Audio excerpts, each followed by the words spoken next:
Hello nature lovers. आज हम बात करेंगे कुदरत के एक छोटे से अजूबे के बारे में, लेडीबग। लेडीबग, जिनको लेडीबर्ड बीटल भी कहते हैं, ये छोटे गोल चटकीले रंग के कीड़े होते हैं जो आपने अपने गार्डन में देखे होंगे। क्या आपको पता है कि दुनिया भर में इनकी 5000 से ज्यादा प्रजातियां हैं? जी हाँ, बिल्कुल सही।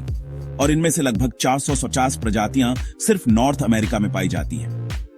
अब आइए बात करते हैं कुछ मुख्य प्रकार के लेडी बग्स के बारे में। सबसे पहले हमारे पास है 7 स्पॉटेड लेडीबग। ये क्लासिक लाल लेडीबग होती है जिसकी पीठ पर 7 काले धब्बे होते हैं। फिर 2 स्पॉटेड लेडीबग है जो आमतौर पर लाल या नारंगी होती है और जिसके सिर्फ 2 काले धब्बे होते हैं। आगे बढ़ते हुए हमारे पास 33 स्पॉटेड लेडीबग है, एक दुर्लभ प्रजाति जो मुख्य रूप से उष्णकटिबंधीय क्षेत्रों में पाई जाती है। और एशियन लेडी बीटल को कैसे भूल सकते हैं, जो पीले, नारंगी या लाल रंग की हो सकती है और जिसके कई छोटे धब्बे होते हैं। ये थोड़ी अग्रेसिव होती है और कभी-कभी इंसानों के लिए परेशानी का सबब बन सकती है। अंत में हमारे पास पिंक स्पॉटेड लेडीबग है। जैसा कि नाम से पता चलता है, ये हल्के गुलाबी रंग की होती है और बिना धब्बों वाली। तो ये छोटे जीव क्या खाते हैं? लेडीबग मुख्य रूप से मांसाहारी होते हैं और ज्यादातर एफिड्स और अन्य छोटे कीड़ों को खाते हैं।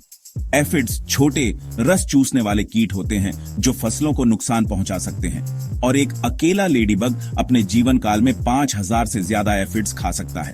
कुछ लेडीबग प्रजातियां पराग और कवक भी खाती हैं, खासकर अपने अंडे देने के समय।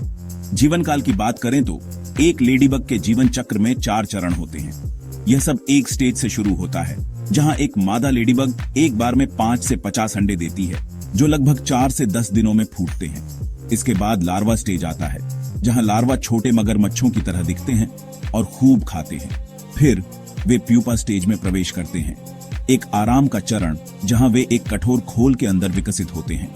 अंत में वे एडल्ट स्टेज में पूरी तरह से विकसित वयस्कों के रूप में उभरते हैं। एक अकेली मादा लेडीबग अपने जीवन काल में 1000 से ज्यादा अंडे दे सकती है। वह सीधे अपने बच्चों की देखभाल नहीं करती है, लेकिन अपने अंडे उन जगहों पर देती है जहां भोजन प्रचुर मात्रा में होता है, यह सुनिश्चित करते हुए कि लार्वा को तुरंत भोजन मिल सके। लेडीबग्स का कोई स्थायी घर नहीं होता।